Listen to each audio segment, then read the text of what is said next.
Kia ora tātou, no mai haere mai. Wade Manson here from Whiti Ora Tairāwhiti, and you're listening to our podcast, The Sideline Yak.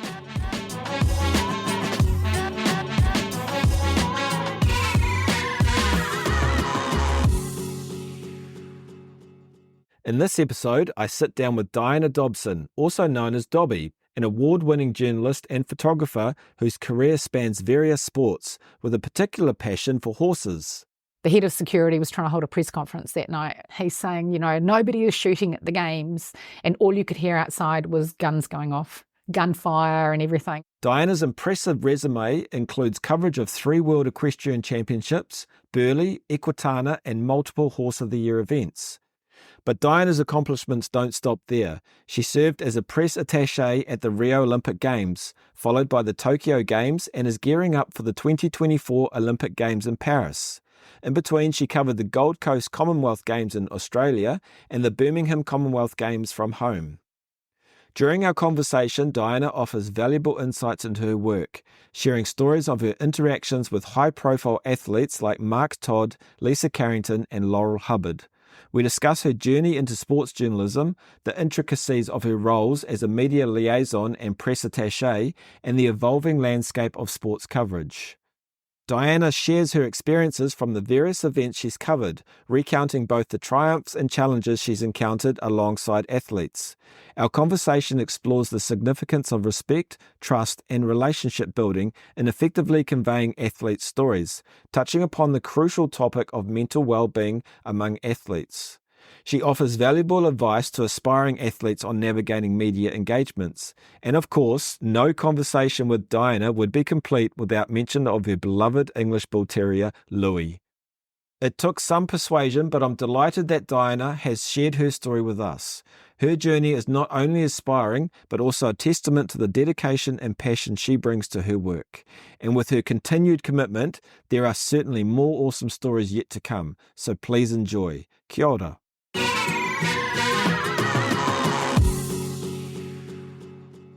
Diana Dobson, welcome to the show. No mai haere mai. Thank you very much for your time and coming and having a chat. This is probably the only time I'm probably going to call you Diana, because I'll call you Dobbie after this, because that's all I've ever known you as. Awesome. Thank you, Wade. Nice to be here.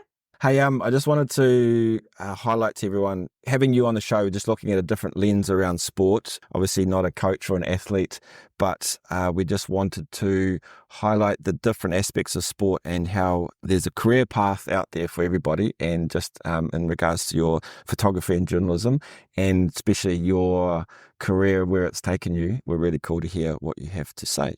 So to kick it off, we're going to look at your origin story. Are you able to share with us what sport looked like for you growing up? Well, it was all around horses. Actually, sport was a really big part. Like, I was swimming, in swimming lessons by 3. Did the whole training, loved that, the early morning training. I did horses, of course. My granddad very kindly gave me my first pony at about 3, and so I had them as a staple right through. Adored cricket, basketball, hockey, all of those. I was head of cricket and basketball at boarding school, and I got sent off there. Never played hockey before when I got there, but it was one of their staples, so I tried out, made the seconds. So that was good. Worked my way through pony club with horses. Wouldn't say I won a lot of ribbons, but I had a lot of fun. So it's my horse journey, really. Did you have a story about hockey? Didn't you take someone's teeth out? No. No, I didn't take anyone's teeth out, I don't think. No, I wasn't very popular in my dorm, though, because there were girls there that had come right through from 3rd form playing hockey, and I rock up. But, I played a lot of tennis as well, actually, and quite a hit in squash. So I could just whack the ball, so they just put me in the backs, even though I didn't even really understand the sport. But no, so yeah, it wasn't I beat some of the girls into the team that felt they should have been there. Yeah, which was a bit sad. Anyway, were you competitive back at school or no? Very competitive. Yeah, very competitive, and all of those. And yeah, I adored cricket. Like, that was my number one sport. My best was like 99 not out. It was in Wanganui, and on the sideline they thought I'd done 100, so I retired. And when they went back and counted, they're like, oh, sorry, we won short. So that's a bit of a stinky. So I was reserved for a region, whatever, the Manawatu or Wanganui at rep level, but that was as far as that went. Wow. Yeah, I loved it. Cool. Talk to me about horses. Like, how far did you go in that space? I competed at like Horse of the Year. I think I still have paint on my boots from going through a rail and breaking it. I just had lots of fun. Like I rode, I'd ride to school, I'd ride to Pony Club, I'd ride anywhere, go down to the beach. We'd jump through the airport over the gates to get through there in a hurry because you weren't allowed to be in there. And it was just a really fun thing to do, I adored it. So I did show jumping, eventing. Eventing included dressage, which I was absolutely useless at. So, yeah. And even when I was working on the paper, I was competing at the show, managed to break my arm. But that was all, happens. Chipped teeth, broken arms, done ribs. That's all comes with the territory, right? Yeah. Can you elaborate a bit more around what made it fun? Like I know you sort of said like there's that risk thing as well, but is there anything? Horses are so lovely. Like they just... And, horse mad kids are actually horse mad kids. All you do is dream about horses. And at that time, like Mark Todd, I think one of my first jobs from the paper was to go with Barbara Scott out to the showgrounds and interview Mark Todd, who was kind of semi-famous then, but not really famous, So there were some great idols. Funny, I'm actually writing about some of those people that I looked up to when I was like 17 years old. And they're involved in different things. But horses, they're a great leveler too, and they're just such a healthy thing to go and do. And they just, you love them unconditionally, like just adore them. Nice. And the smell. I love the smell of ponies and their little soft noses. Oh, that's cool. Leaving school, obviously we know you're into photography and journalism, when did that bug sort of kick in, or when did you head that way in terms of going into journalism? So when I was at boarding school, obviously the classes were very small. It was at Ngātawa down in Martin, and I always loved taking photos, but my art teacher said I could build a darkroom. And he was really into it. So I was just let loose and had the best time there. So honed in on my photography. My mother actually kept my first roll of film. Again, I was like 4 years old, just 5 years old, and she let me loose with a camera, her little box brownie. And I still have that. So of course it was about animals and the garden or something. And then my last year of school, maybe my second to last year of school, one of the prefects came to the table and said she'd been accepted into a journalism course. And I'm like, boom, that's me. Because, I'd get like 70 or 80 for English and then maybe 40 something for my next mark down of another subject. And I just loved writing. I always enjoyed it. So came home, got what was the equivalent of an apprenticeship on the Gisborne Herald and went from there. And was it, when you were at the Gisborne Herald, was it just photography or was it journalism? No, not photography. It was journalism. And all I wanted to be was a sports reporter, which wasn't really the thing in those days. Not many women were doing that. So I had to beg and plead to Jonesy to get on any round I could. Yeah, and just kept pushing, really.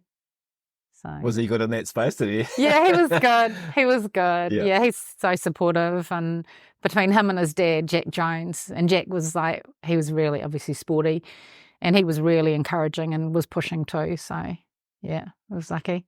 I suppose my next question would have been like, how does that cross over into the sport world? But was sport the main focus for you? Like, was that where you wanted to head with your journalism, or was there like any other aspect of journalism? For 5 minutes or so, I thought I wanted to be a war correspondent. Yeah, take photos in war zones. But when I spoke to guys who had done that, they said it probably wasn't where I wanted to be. Yeah. So, yeah, sport was where I was always wanting to head. But it was tough to be taken anywhere as a full-time sports reporter as a girl. They just didn't take you seriously. Why was that? There's just not many women doing it. There weren't. It was like you just had to really graft at it and keep jumping in where nobody would do something. If somebody didn't want to cover the cricket on the weekend here, yep, I'm in. Because we used to have to send it to like the Sunday Star, what was it, Star or something? I can't remember the old papers, the weekend papers, and you had to call it in. It was like very laborious. So very different to now. Yeah, I bet. So can you share with us like the work that you're doing now? Because it's obviously evolved from that stage for the sport heading into now where you're working with Equestrian New Zealand also, and we'll delve into it shortly, heading off to the Olympics.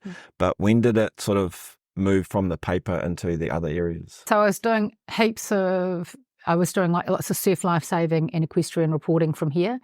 And then I ended up getting asked by Equestrian Federation to do some writing for them. And that's where that grew from. Like, it was mostly more feature writing, I think, but that led to me going to a World Championships. And like, I won some awards for surf lifesaving. I think I won the Journalist of the Year like maybe 3 times or something. And that kind of helps put you up on, on radars and stuff. So then I went to my first Worlds in 2010 in Kentucky. As a role, was it just as a journalist, or like media liaison? So that's really kind of where I'm at now, as well as writing. So you're the go-between the athlete and the media. So you're making sure the media can get their stories and that the athletes can do what they need to do. So with Worlds, obviously our eventers are very popular. Toddy was in and Andrew Nicholson. So those guys are all very sought after, even still for interviews. So you've just got to manage, and time frames, time zones. So they're wanting to do them on breakfast show or radio, whatever it is. So you're just making sure, and as well as filing and sending stories back to people here in Australia and everywhere. Yeah. So some late nights. Very late nights. Yeah, you're often working in 2 time zones anyway. Like this morning, I was awake at, I don't know, maybe 3 or 4-ish, just to see, we've got a 5-star in Kentucky underway. So I just was seeing where our guys were and how that was looking. So you kind of wake up and check the results. The World Equestrian Games, it was your first big event as a media liaison. So how did that feel like? What was that? It was very cool because it was familiar ground though, because it's equestrian. I'm not writing about anything I don't know. Yeah. I don't have to swat anything up. These are people I work with. So I've got a very good relationship anyway with them. I can just say, hey, Caroline or whoever. So that's easy. It's just amazing to be around the big names of that sport, and the equestrian games are over like, show jumping, dressage, eventing. I think para were there, so there's a lot going on. And Kentucky is amazing as a venue. I mean, it's beautiful. It was a really good one to go to, kind of sets the bar high, but it was amazing. Is that the pinnacle event within the equestrian, apart from like Olympics and stuff like that? Would that be their own? The World Games are a tricky one because it moves around all the time. So we went from Kentucky, which was really cool. Then we went to Normandy, which was horrific weather, very spread out. Kentucky is all in one venue, so it's massive. World Games in Normandy were all over the show, like literally an hour or more. People couldn't get there. The cross country was just like a bog because so much rain.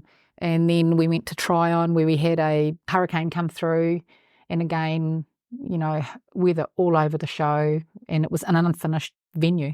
So it was crazy. But up there as well is Aachen, and that in Germany, I've been to Aachen, I think I went before Rio Olympics.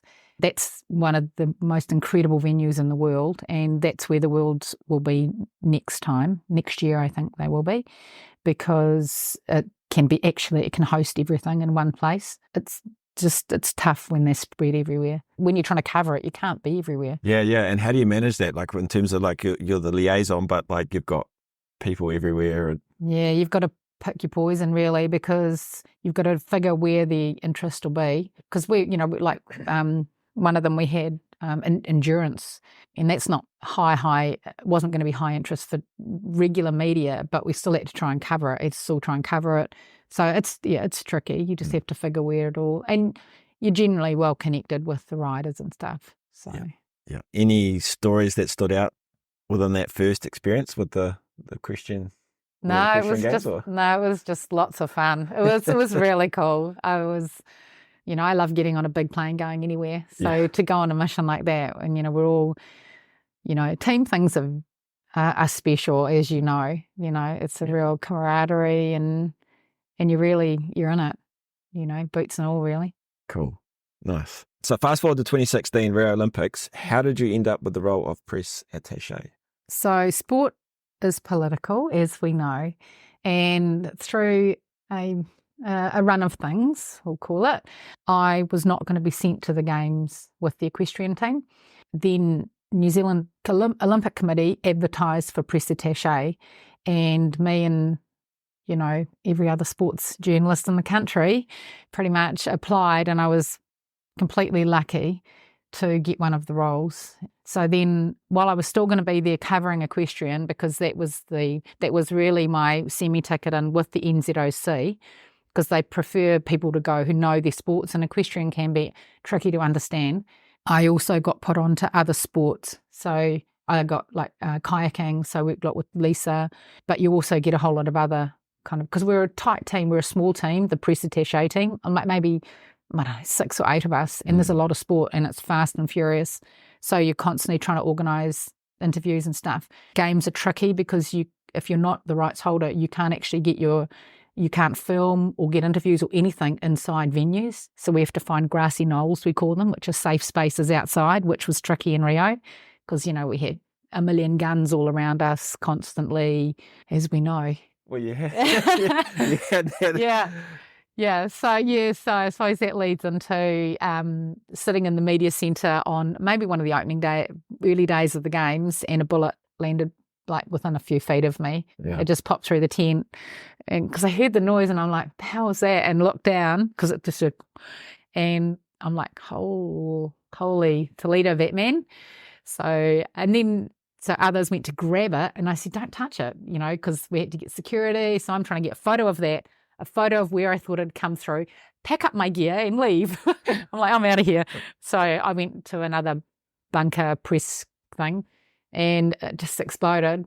Yeah, it went crazy. And then I felt for the organising committee, because the head of security was trying to hold a press conference that night. He's saying, nobody is shooting at the games, and all you could hear outside was guns going off, gunfire and everything. And the thing is, with Rio, we're in the middle of favela things, slum areas. We had a big hottie balloon, what do you call like the Hindenburg? Oh, yes. Those kind, whatever they're called, yeah. above. And I guess it's just getting filming or whatever, and they didn't like that. So they were probably trying to pot shots at that. Yeah. So yeah, it was interesting, but so many guns there. Yeah. And we were staying inside a military camp. So 4 a.m., 4:30, doing their marching through the camp, Everyone's getting woken up. Yeah, and guns everywhere. So many guns. What was it like in terms of, like, obviously equestrian you're quite comfortable with, seeing the other sports and being involved with the other sports? Was that easy enough to do? Or? I'm a geek. I study, so I like to know what sports will be possibly my main ones, or even on my horizon maybe, and I study them. And I have like a geek book, so it'd have, everything about each athlete. So when I was put on to weightlifting or whatever, I even do it with equestrian, because your brain is very full and fast. So date of birth, best result, horse details, how old's that horse, what's it done, everything. I have all of that written down, times, if they're in sprint kayak, all of that, because I need to understand it. But sometimes you get sent on a sport, like I got sent to, I can't even think what it was, and I'm scrambling like Uncle Google to see the scoring, what's going on here, and trying to follow, because I got there late because they just said, can someone go out? So yeah, you've got to move fast, because we're also having to tweet, sending stuff back to, we have a full-time writer on the team, Joseph Romanos, and we're sending stuff into him as well. So we've really got to be across what's happening. Yeah. And I suppose, I'm not too sure if we actually explained what a press attaché was, but is it more around like media liaising the athlete with the press, or are you writing and sending information at the same time? So the priority is the athlete. So we're very athlete driven. So we'll be the first friendly face they'll see when they come off a field of play, because they come through, they get into a mix zone. You've got your host broadcaster. They've got to stop there. And then it could be just this massive alleyway of all the press. So we join them, and it might be like with kayakers, with Lisa, I was having to give her kind of Slurpees, because they've just expended so much, or cold water, or in Tokyo we had like cold towels or ice things, or it's all about the athlete. Managing to how they feel, like if they've come off and they're not happy, you've got to gauge that. There may be some journalists who they frankly don't want to speak to, for whatever reason. They could have done the dirty on them or not been respectful. So I have to manage that. I have to grab a bit of audio that I send to Joseph. So because he's tuning these stories out faster than fly. So Yeah, a lot of moving parts. And then we're right beside the athlete. So if we talk, I worked a lot with Laurel Hubbard, so the transgender weightlifter. So I worked with her for about 5 years through Commonwealth Games in Gold Coast and Tokyo. So a lot with her is I'm right there, and if you ask a bad question, we're on our way. But I saw you too. Yeah. on the news that time. Yeah. I remember seeing, I was like, oh, there's Dobbie. Yeah. So we had Goldie, like, you know, all journalists are not decent people, unfortunately. And somebody asks a really horrible question, and it's like, actually, is that a real question? Because if that's the case, we'll be leaving now. They just get spat out the back of the pack. Because if you can imagine, it's almost, there's probably, I don't know how many people are just banded in front of us wanting to ask her questions, and they just get spat out the back. But they'll do all sorts of things to try and get stories, some of them. Because that would have been quite topical with Laurel Hubbard. How did you manage that? And that, like, what was some of the key things that you had to really make sure? A lot of effort went into both. And Gold Coast Commonwealth Games and Tokyo were quite different beasts, because Tokyo was quite closed off. Goldie was quite open, you know, because just COVID, non-COVID. Like Ashley Abbott is my leader in comms. She's the NZOC Director of Communications. And we do a lot of planning with organisers, you know, particularly around security. You don't know how people are going to behave, what they're going to say, what they're going to do. There's a lot, you know, like at Tokyo, a lot of pepping was going on. Like pepping is people trying to get photographs of her training and stuff. So I'm just like her little shadow wandering around, you know, go up to say, you know, no cameras, mate, on your way. Because they put these massive telephotos on and shoot, because no one had imagery, you know. So it was a real eye-opener, and, you know, I have so much respect and time for her. Doing a games, anything, is massive. And she had all of that. All she wanted to do was lift her weights, you know, but she's got all that noise going on. And, yeah, some people are feral, just so disrespectful. It just underlined respect, the importance of respect. You don't have to agree with it. You just have to be respectful of other people, right? Yeah. So, yeah, massive amount of planning around that, around her competing. And you mentioned like managing the highs and lows of athletes when they have come off, and as you say, they have literally come off either the field or the event. How do you deal with that? Like in terms of the highs, I suppose everyone's excited and it's buzzing, but the lows, like how do you deal with the disappointment, or how do you manage the athlete in that sense? You've got to, I feel like a mum sometimes, because I am a mum, and one came out of a field of play. I won't say too much, but he didn't do what he thought he was going to do. I could see his eyes. He was nearly in tears. And I gave him a big hug. It's like, well, let's just move through here, you know, but others might be senior athletes who haven't quite made, you know, one that comes to mind was pinned possibly for a gold, didn't get out of the first round of comp. And it was just so hard. And you're trying to manage media on that, because some of them, especially like Australian media, can be very tough.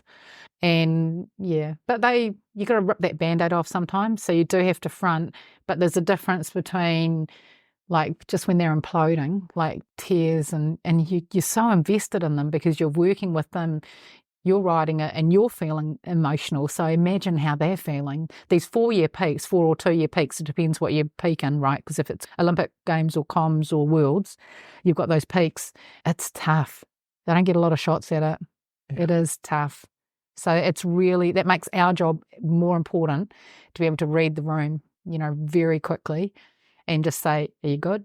You know, and then most athletes that I work with often, that we've got, if they just go like this to me, it's like, right, we're out of here. We're gone, you know, thank you, on our way, because they need to get out of there. You know that they've just about hit the point. Yeah, it's a real privilege to be on that journey with athletes, and I just, such admiration for them. They really put everything on the line. Elite athletes are a different breed. That's what makes them elite athletes, right? They think differently, for good or bad, you know, in their real world. But it's a privilege to try and understand that, especially as a writer. Yeah, it's interesting. No, I couldn't think of a better person to be with them though. Like knowing you for quite a while, is if you need to get tough, you get tough. Yeah, pitbull. Yeah. What about like in terms of navigating the different countries and the different risks with the athletes? What does that look like, or anything that you can share around that? Yeah, so the bullet thing, for example, so we travel with security. We have, not many though, we have a couple of police personnel with us, or security, but they are police, and they try and be everywhere. But when the bullet thing happened, Olympic security would not let our security into the equestrian park at all. I don't know what that was about. I have no idea. They are all over everything. They got eyes everywhere. So they're hooked in with a group of security peeps with the IOC, the International Olympic Committee security. Everyone works really closely together, and things will pop up, like in different areas. Like at Tokyo, obviously the terrorism risk, for example, would have been very low. The nature of the beast there. Rio, random things were high. It wouldn't be probably terrorism. It'd be more like just weird stuff, like too many guns, or everyone had guns. France, it's a volatile country. They're passionate people, and a lot of nationalities are there, and it's very open. So they'll be assessing all of that risk. We have different things on our phones. If we get a code, whatever it is, we know what that means, and we either have to hunker down or get back to base or whatever it is. You know what you have to do.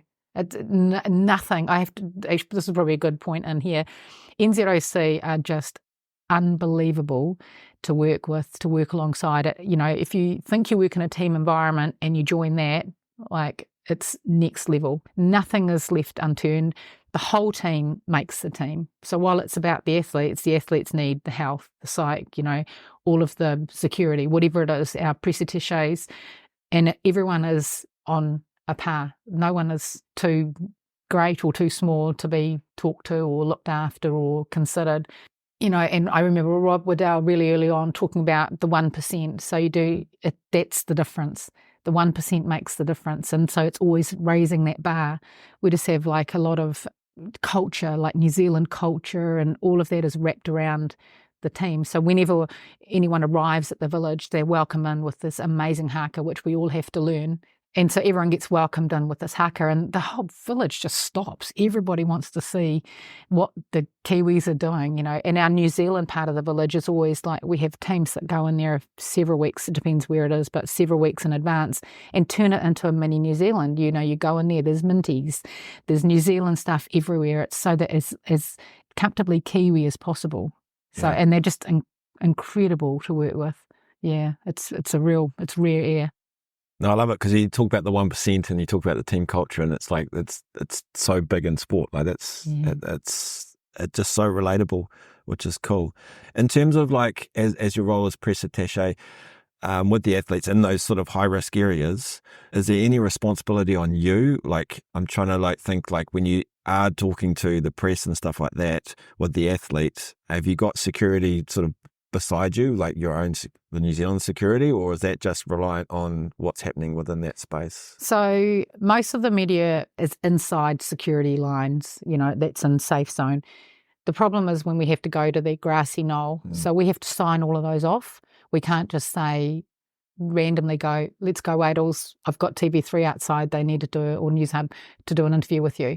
It's got to be signed off exactly where we're going. We can't just drag them out. And it's places like, Rio, I think France might be similar. We're going to have to really choose. So when we go to games, we have to, we go in on an early plane, we have to go and suss out transport routes to get to where the competition places are, walk through everything there, get on the competition place, walk through the mix zone, find out where's our nearest grassy knoll, how easy is it for us to get our athletes out there. So we may have security, I think Rio we couldn't go very far. We had to have security, and it wasn't our own security, it was just men with guns, but you're always conscious of it. You don't want to be the one that drags them out, right, and something goes sideways. Yeah, exactly. No, that's right. And they've got to be in their headspace. This is the other really respectful thing.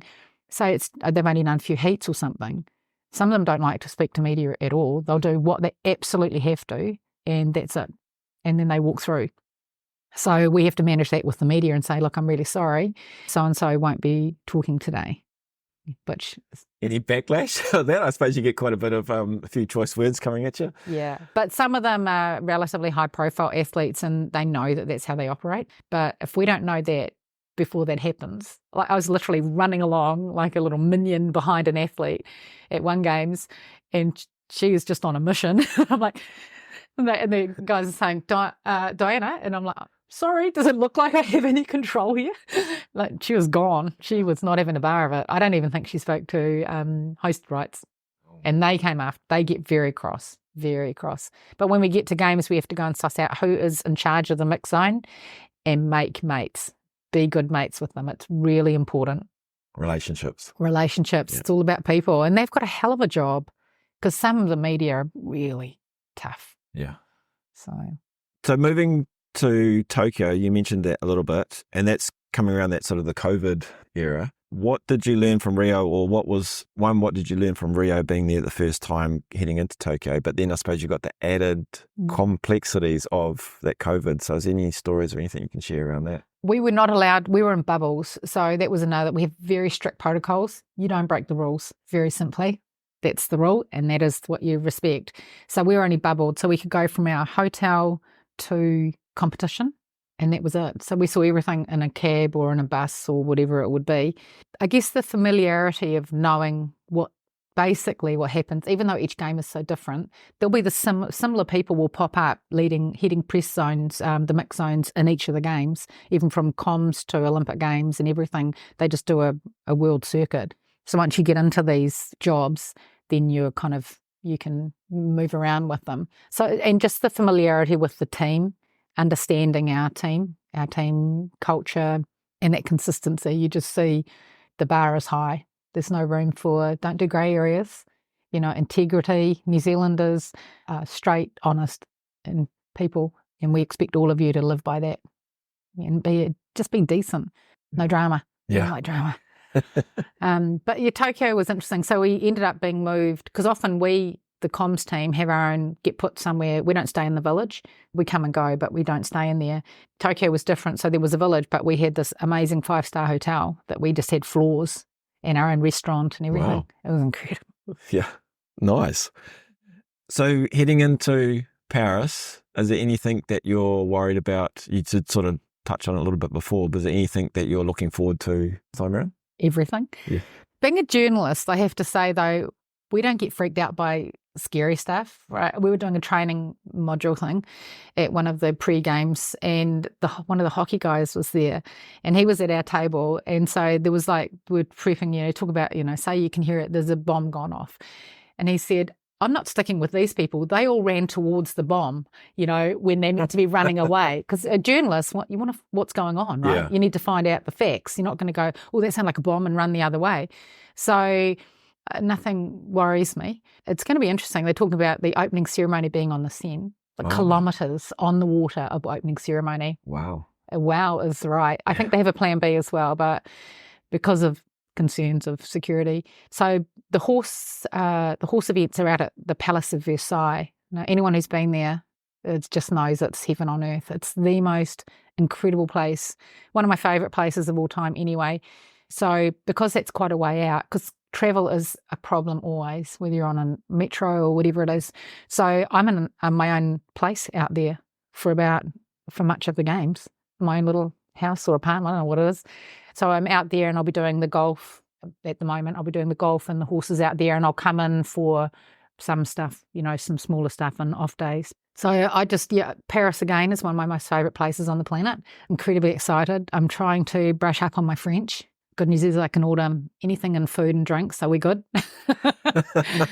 ask directions. So yeah, it's going to be amazing. It'll be a colourful games. You can't compare games to games because they go for, if you just look at, Rio to Tokyo to Paris, I mean, just the culture in those countries alone is just so diverse and different and special. Yeah, very. Are there any standout events that you have been involved with? Like, obviously you mentioned the Commonwealth Games, but anything else that sort of stood out for you in your career? I do a big Australian event called Equitana. It's massive. It's a big horsey thing. I'm just doing that actually again this year. I do Horse of the Year. As we know, yeah. As we know. So Dobbie and I were Yes. have been part of that a little bit for when I was back as a graphic designer. Yeah, and it's bigger than ever. Yeah. Yeah, it's a beast. I'm also very lucky to do New Zealand's most boutique, incredible equestrian event at Takapoto, which is on the banks of Lake Karapiro. Millions has been invested into it. It's the leading venue in New Zealand, boutique size, so it's not the beast of Horse of the Year, but it's top notch, and they're wonderful people. They're patrons of high performance sport, like through cycling and everything, you know, rugby and netball. Mitch and Kate Plaw, they're amazing, the Plaw family. So very lucky. Yeah, I adore doing that one as well. I just want to touch, because you did mention, just in terms of an example, News Hub. What are your thoughts on how media is at the moment? Or do I not go down that road? No, it's actually a real worry. And I was at an Olympic get-together when that was breaking. Yeah. When the news was breaking. It's a sad day for New Zealand journalism and news and everything, because you can't have one TV channel. No. You know, and it's unhealthy in every way, shape or form. You know, like RNZ's seems to have a decent investment, and a lot of people, you know, TVNZ, so, you know, they're great people in there as well.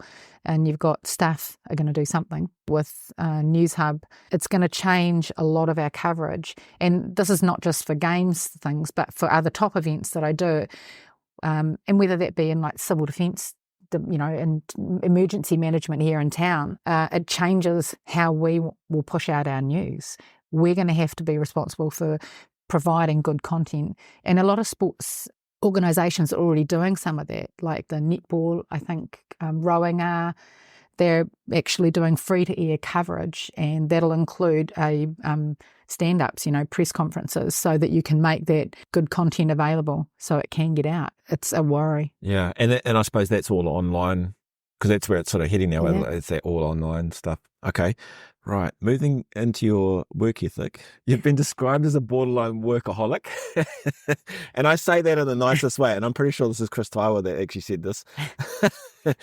But the skills and the qualities that you possess have set you, I think, on an amazing career. You've got organisational skills, you've got talent, you're a hard worker. And I think when we look at that sport aspect, the skills that are transferable across sport as an athlete or as a coach, where do you think that came from, like that ethic?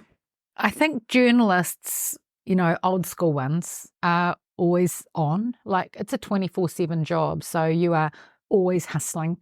And if I can get my clients or my people, my talent on screens or whatever, then it's a win-win. They don't need to have my name on it. I need them in front of a camera or on a radio station. So I guess that's you're just doing that. And I'm quite driven, I guess. You are. I've worked with you for a while now. And I do in the nicest possible way. Yeah. Driven not in a nasty way, but driven to, as you say, to be the best. Yeah. Get the best out of the best whoever's there. And when you're working with NZOC or with game, you know, top athletes, they deserve the best input. You know, they've done their bit to the best of their ability. They deserve the best effort to get the other stuff happening behind them, which is so important, because they don't want to hear the noise. They just they're on their mission to whatever it'll be. So it's that people understanding, isn't it? It's understanding. You know, you're surprised it's what some of them ask you. Some of your athletes will say, do you think they're going to ask me about that? Or I'm really nervous that they might bring this up. And you're like, that's cool. I'm right beside you. I'm lucky because I've worked with so many of the national journalists for so long. I'll just say to them, hey, that's off limits. You go there, the interview's done, okay? And they're like, yeah, sure, no trouble. And they stick to it, because it's all about, again, relationships. Yep. I'm not trying to hide anything from them. I'm just saying, these are the conditions. If you're going to have the interview, that's what we're talking about. And some, with Laurel, with Toddy, all sorts of requests used to come through from the highest, with Laurel leading into games, every news outlet in the world came to me. Like, I kid you not. We turned down the biggest things you could think of, the biggest covers, interviews and everything, because that just wasn't her gig. And same with Toddy, you know, you knew what he wanted or what he would front for or not. And it's about understanding the athlete, so I know where their lines are. So I'm not bothering them with stuff they don't need to worry about. Yeah. And that's not just at games time, that's year round for some of them. No, I love it. Like, as you say, understanding the athlete, that's again in sport. Like, it's what we need as coaches. It's what we need to do. Relationships, respect. Well, you get the respect out of that from the relationships as well. So the one thing just on that too is when you come out, and you'll know this too from your big events, is when you come out of them, because we have these relationships with athletes that don't just finish the day we all fly out and get on the plane and go home. We still kind of keep in touch, and you need to read to know when the wheels are shaky, because when you come off these big events, that's when it's a little bit thin ice time for some, because they might be retiring, they might have won their golds, and then what now? Because that was what in their mind defined them. So now they're like, who am I? Yeah. What am I doing? So we have these ongoing relationships with the athlete, but also knowing when to pick up the phone and to the med team, who's a Gisborne chap actually, Bruce Hamilton. Oh, yeah. Yeah, he's head of med for the Olympic game teams, and just say, hey, I think you need to check in with so-and-so, and that's it. So I'm not destroying any trust. I'm just saying, I think that person needs a phone call. Yeah. And same during games time, because if it's their first games, people behave in different ways, and little sports that don't normally have all this wraparound, they don't know what are they meant to do with it all? Like, how do we, and we're just like, it's all there for you. What do you need? And so they need to, just need to know when that support is needed and to use it. Yeah. And I suppose how to reach out for that, because one of the questions I had is like around the pressure of sport, and in terms of your role and being so close to the athletes, the issues that you've noticed quite a bit that need to be addressed or need to be highlighted at least. And I suppose that's one of them. Is there anything else that potentially, that if there are athletes out listening today in terms of that high performance journey, something that they need to be aware of, like that you've noticed? Just to always know that there's no bad time, just reach out, because your support networks are there to support you. Never be afraid to ask for it, even just to query. It's interesting. The other end is like, so when athletes might retire or whatever, different sports manage that differently. Some are just walk out the door, and that's bad. That's bad. They need, these athletes who have come to the end of their careers or towards the end, they need wraparound too. They need some guidance, as just that help to get them reintegrated, so they're not training 55 hours a day, and there's a different world out there for them. And it's tough. You talk to them. Eric Murray was one. He was really open about it. It was tough kind of refinding yourself, when you step away. So, it's pretty, it is interesting understanding that. One thing I forgot to say, which will make you smile, when we get on these teams, we get the same kit as the athlete. So I'm at these measure ups at the uniform, and they hold up these shorts. I'm not a little girl. Anyone who knows me, I'm not a size 0. I ain't going to be running around any running track soon. But they had these little running shorts, and I'm like, I won't be needing those. The lady who was measuring me, who was a similar build, she goes, you and I sleep in these, it's okay. But we get everything. You could turn up to games. All you got to bring is your knickers and a belt. Wow. And your toothbrush. Everything else is in your kit. It's insane. That's crazy. Beautiful. The blazer, it's crazy. So much gear. Do you walk the parade or not? Like, No, I don't. Some of the team have. Some of the comms team have. No, I don't. Yeah. And we can't always go to opening or closings. It just depends. I went to opening in Rio, which was insane. Like, it was madness. And the other thing is, when we finish, if we have got downtime, we have a pass thing, and it's a ticket into anything. We would just run, like my roommate and I, and we'd go, right, what's nearby? Tennis. Let's go to tennis. So we'd run in there and we'd see all the top tennis. It's amazing. You can, if you have downtime, you don't sleep. You go find the other stuff to watch. It's just the most amazing smorgasbord of sport. Yeah. If you're into it, it's Candyland. You mentioned around support networks, and it's been quite nice. Like, the people that we have had on podcasts have always talked around like who their support networks are. What does your support network look like? A little black nose, 4 paws. I was wondering when he was going to come into the conversation. Louis. I don't know. We have the access to the support network. Like when the bullet thing happened, it was very funny. A few of the psychs came up and said, just checking in. I'm like, yeah, what? And they're like, are you okay? I'm like, yeah, why? Because I mean, it was just a thing, right? Yeah. But so we've got access to any of that we need. On the home front? Home front, Colin is good looking after the fur babies, and Hamish is Hamish.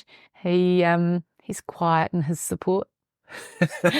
I had a really, really tough day on the Goldie. I just wanted to talk to someone, just to talk to someone from home, because I was standing in a bus line. It was hours. It had been a really tough day for my athlete, like a lot of tears, a lot of tears. And I called him. He goes, "What's up, Mum? Yeah, what's up?" And I'm like, "Oh, honey, I just wanted to say hi and I love you. I had a bit of a rough day." And he's like, Yeah, everything's good here. So did not read the room. He goes, "Yeah, I've got to go now. I'm going for a surf. Bye." Okay, see ya. Yeah, okay, gotcha. So, but yeah, your family are important. But it's just it's a different world that you're working in. So yeah. It's a different world. I mean, it's funny, when I met Cole, he didn't know anything about horses. He knows all about, from watching Burghley or whatever, he knows exactly what's going on in all the horse sports now. So it's quite funny. He is sport mad though. So yeah, no, brilliant. What about your influences in terms of even in the sport or career-wise?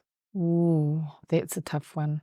I find in the time at NZOC, I have to say, working like our boss there, Ashley, is amazing. Leads by example, but also lets everybody find their way and just will guide. You know what I mean? Like, she's a very good leader. But I'm inspired by sports people, and I don't get kind of starry-eyed about any sports people. But I once had to interview Peter Blake. I was in the bathroom putting water on my face, trying to get my head together, because he is one that I absolutely admired to the end of the earth, because, I did a lot of sailing, actually. Yeah, I did yacht racing, and we did win the Auckland to Gisborne. So he was one that I really struggled to get my words out of my mouth. So I'm inspired by, and, Mark Todd, I mean, hanging around with him, he's when he was, still riding, we went out, it was a homecoming tour after, I think, London, and we went out in Auckland. And it was just crazy. We'd go into bars, and we went to this bar, and the live band was like, "Mark Todd's in the house," and the place erupts all night. People are hustling him, talking, but not hustling nastily, like talking to him, buying him drinks, giving bits of paper or I don't know what. And we were walking home. It was like 3 or 4 in the morning. I've been trying to drag them out of there because we had to be on breakfast TV by like 6. Anyway, people are yelling out still, and I just said, "How do you cope with it? Like, there's no quiet time," and when we walk around at World Champs, that's where someone like him or Andrew Nicholson are just mobbed by older women, particularly. They're like, "Oh my God," it's insane. Like, they're just in awe. So I'm like Andrew Nicholson and Toddy, for the different people that they are, but they're just so, generous with their knowledge and patience. You've got to extract Todd from, because he won't move, because he doesn't want to be rude. Yeah. So I suppose those are my my influences. Cool. I was just going to say, I'm just the luckiest person on the planet, frankly. I mean, I do have the best job in the world, and like I said before, is a privilege, and it's one I just never take for granted, because it's just so important in my head to do well, but for others, it's that domino effect of doing it. So yeah, I do think I'm incredibly blessed, or whatever it is, to be doing it. Yeah, it's amazing. I'm still keen to sort of tease out a little bit more around how you got to that level, in terms of like what the influences from your parents, just to find out a little bit more about you in terms of who you are as a person. I'm a hustler, I suppose. Like, as a journalist, like, there's always more than one way to skin a cat. So when I was sailing, I wanted to get on the round the world all-woman crew. So I just hustled and hustled and hustled. I got as far as first reserve. And when I saw the boat when they were in Auckland and everything, but I was just like determined. So I guess, I don't know, my parents were always supportive in just saying, find your thing and go and do it, and supported us in any way. I think when I said I was going to be a journalist, I come from a family of accountants and lawyers. They kept saying, "But when will you get a real job?" Eventually, they were kind of proud that my job had turned out to be semi-real. Yeah, semi-real. Yeah. I don't know. I hate failure, and I know you have to fail to be successful. But yeah, I don't like it when things don't go well. I got to find the way around that to make it good, to make it work or something. So I suppose that's a bit hard. Well, let's skip to that one, because in terms of failure, is there anything that sticks out that has happened that you've learnt from and been able to learn from it and be better for it? I think every day you have to learn something and do something better. And it could be a little thing, it could be a big thing. It could be that I might look at a story and go, man, I wrote that so badly. Get your stuff together, do it again, go back. Actually, I got hired not very long ago to write some business stories. And I thought, yeah, this is good, outside my comfort zone, just do it for a big national organisation. And I thought, can't be that hard, right? Just smash it out. Oh my God. It was horrendous. And in the end, I said to the woman, I'm not your girl. I am not your girl. I got to tell you, I don't think you like my writing style, which she didn't say they didn't. They just needed more stuff in there. And it was a very loose brief. I found that quite hard, that I had failed in something that I thought, I can do that. Anyway, in the end, they took them all and they were happy with them. But I still felt that was a bit of a failure, because I thought I could have smashed those out in, several days, turned 3 stories around. Shouldn't have been hard, feature lengths, but yeah. Yeah. Anyway, so yeah, don't like failing. No failing. But that leads into this, though, which is something you talked about earlier. So sport is not always just knowing about how to win. It's about how to lose as well. And I don't mean being a good loser. It's about that internal processing of not reaching your level of expectation for whatever reason it is, and as long as it's a realistic expectation. So sometimes that's kind of an interesting one to manage with your athletes, and that won't be probably at Olympic level. That's slightly lower level, more at high national level, that they don't know how to lose because you can't win all the time. But in the national bubble, they might be doing relatively well. And then something goes sideways, so things have to move. And so when you get to games time, you see that some of them actually have wonky wheels on that stuff. So it's not a criticism, it's just them understanding, getting to that place where they can go, okay, I didn't make the podium, but I did a PB or something. Yeah, finding the positives and totally. what they have done, yeah. Yeah, and that brings another thing is sometimes I've had some athletes who I've worked with more, like this is in onshore and offshore, and they'll come off and there's not a positive thing they say. And so I've had to pull their sidekick aside and say, we got to talk. You can't just come off and say everything was crap. You've got to just say, I think we could work on that, but this was really good. Yeah. I'm really pleased with this. Don't sit there skulky and say everything was hell in a handbag when your mark doesn't say it was hell in a handbag. It was actually pretty good. So it's all part of that, the learning. And these are not young people, but it's their journey, I guess, and getting to where they end up. Yeah, the influences and yeah. No, that is a good thing. That's an important thing. I know in the context of me as a coach, like with the boys high kids, they're learning from mistakes and we're giving them opportunities to make those mistakes, and also trying to find those positive things. Like you could be smashed, like, I don't know, 6-0 or something like that, or 6-1, but it's like we scored a goal, we got more PCs than we ever have, like little things like that keep them on track to know that they are improving. Yeah, find the ones. Yeah, exactly. Yeah, and I think in any context, and even when it moves up into high performance, I think there's still that mentality in terms of finding those positives and helping them get through it. I think it's really important. Understanding, actually, as they move into HP, understanding the role media does play in, and that starts at you talked about TRLs. Yes. Yeah. So, and I talked to them, I don't know they did anything in that I say it, could you not? No, so I can tell you firsthand. So we've had Sydney Andrews on the show, and she has highlighted the media training as one of the things that she took out of the Tairawhiti Rising Legends as one of the key things for her, like speaking under pressure, like taking that breath, just thinking before you speak. So she actually got compliments during the Commonwealth Games around her interviewing and stuff like that. Her interviewing was great. Yeah. But she's a bubbly kid. She's good, right? Yeah. She is. And and knowing her family, we know that's their kaupapa, isn't it? You know, chatty and smiley and finding a positive. So understanding where the media fits into their journeys is really important. And I'm often surprised at these guys are at national level and probably competing possibly offshore in younger teams, not senior teams maybe, and they still have no idea who their media person is in their sport. And that's a gap, man. I just think some sports they should all be talking to them, because at some point, and you don't want them to get doorstopped when something's gone sideways, their mates come up with a positive drug test or whatever it be. Actually, it's another side that I, through my Olympic Games work and work with HPSNZ, I do kind of crisis control for sports, but you can never talk about them. So going hustling the media to get everything in there, I'm now peddling to try and get as little as possible in there to get just, because less is more when you've got a situation, right? But again, that goes back to relationships with the media. Yeah.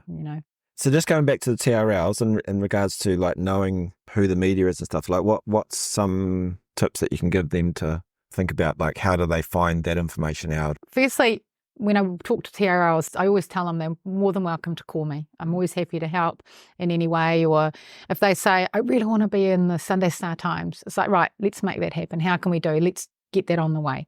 So I'm always happy to help in that. They just need to think about what are their foundations, what are their PO, right? That might be they'll find whatever it is that makes them tick. Find some keywords and phrases that talk about the heart and soul of them as an athlete. So when they get interviewed, they can always bring things back. And it's the same in the corporate world. When I talk to corporate clients, it's like, what are our PO here? What are we about? What do we want to always say and get through to in a story or whatever? The other thing is, which I'm kind of surprised, but it's a bit tricky, I know, because there's a lack of sports journos around, is that getting stuff into, the local paper. Gisborne Herald is hugely supportive. So they should always let them know, not be afraid to let the paper know that they're heading off to a world champs, or they've just been, or they've, if they're overseas, they've just won a gold. Get in touch with the paper straight away. Let them know what's happening.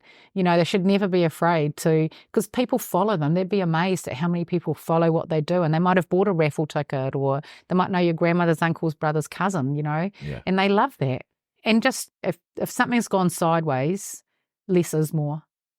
You don't need to tell your whole story to a journalist. Keep a cap on it and keep it high level until you get some support there. And they shouldn't front on their own. They should have a coach or a manager or someone with them. If they haven't got a media person and they're nervous, get them there with them. Take back control of the interview so that they don't feel under pressure.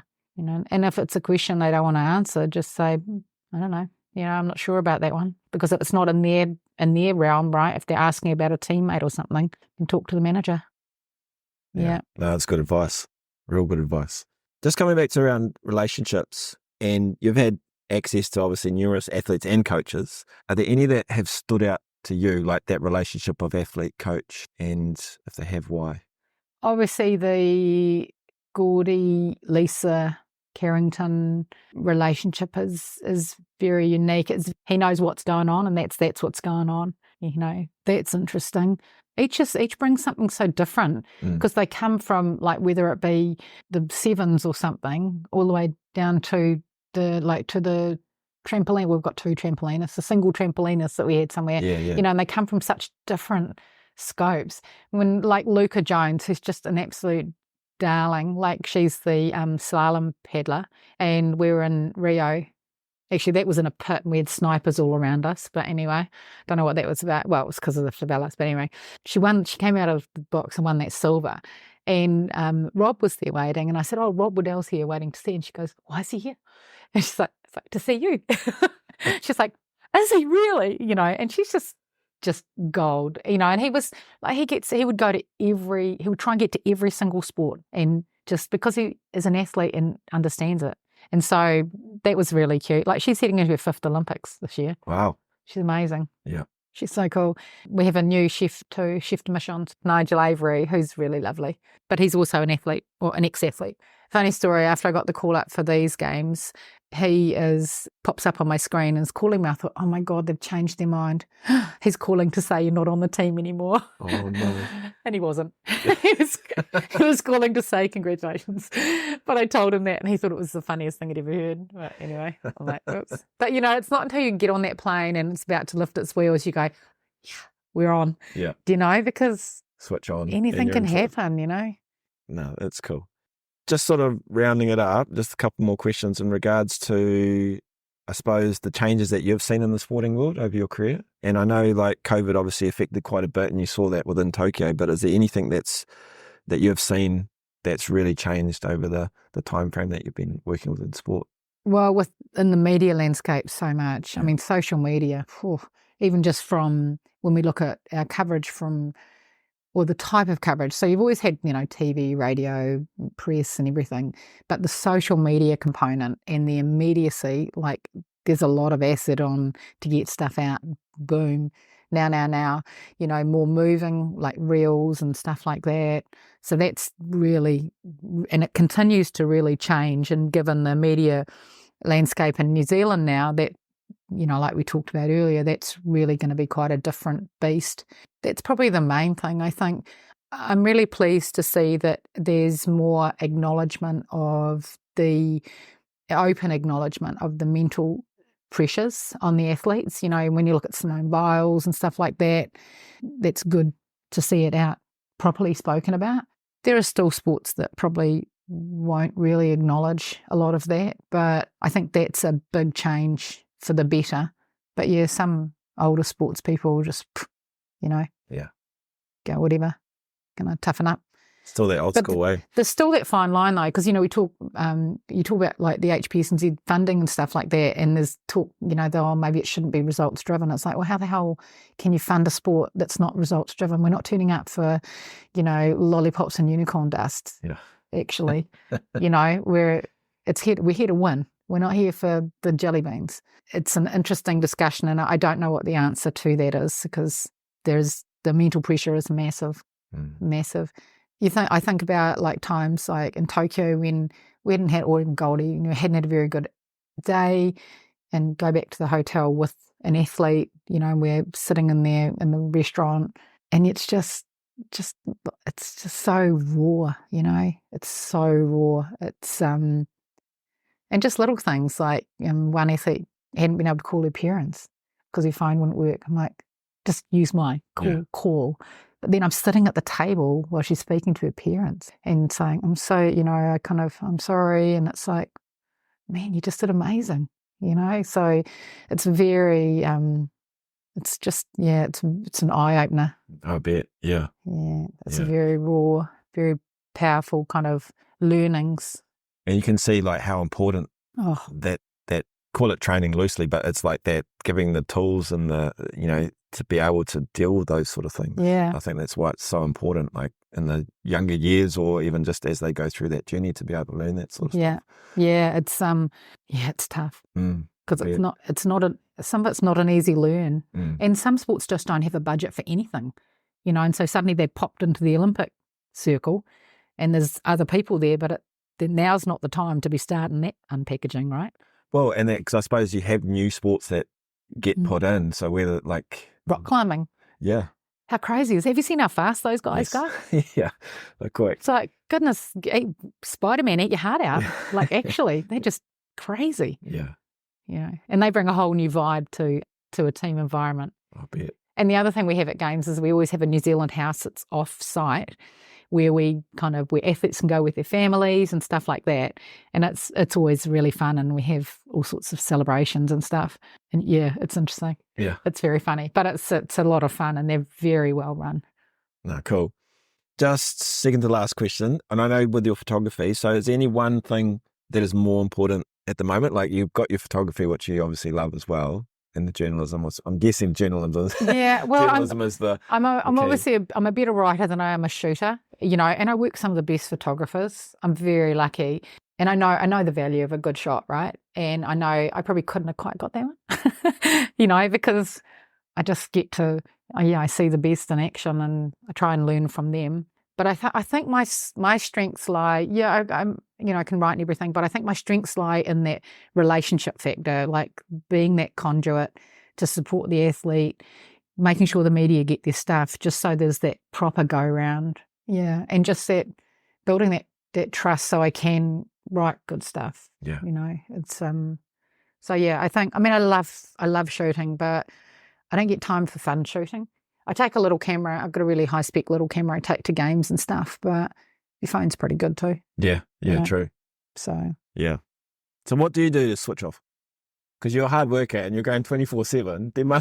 Surely there must be some time when you get to switch off. hang And I don't know. out with Louis.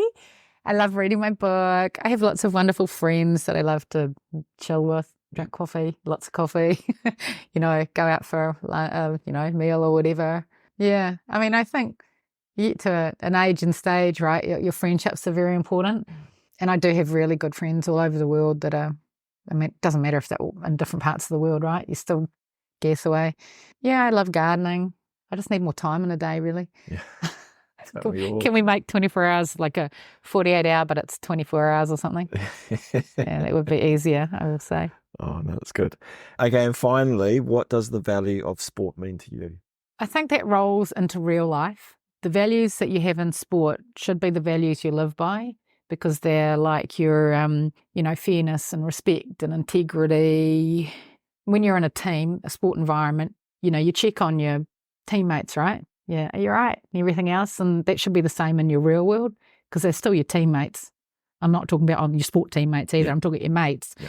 So I think, that the value, it's so healthy.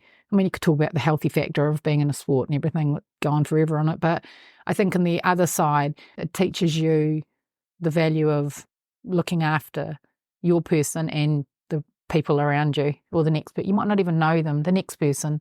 And, that 1%er, raise that bar, keep raising the bar. Because, when I sat there listening to Rob Waddell, it's just like, so I come home all barred up and start preaching to Hamish, who just goes, God, here we go again. But it's true. Yeah. All of that elite sport HP stuff rolls into real life. That's what you should live your world by. Lift your game. Always lift the bar, raise the bar. Does that answer it? What? It's what you said, and I love it. Like, it's absolutely a great place to finish off on. So thank you so much, Dobbie.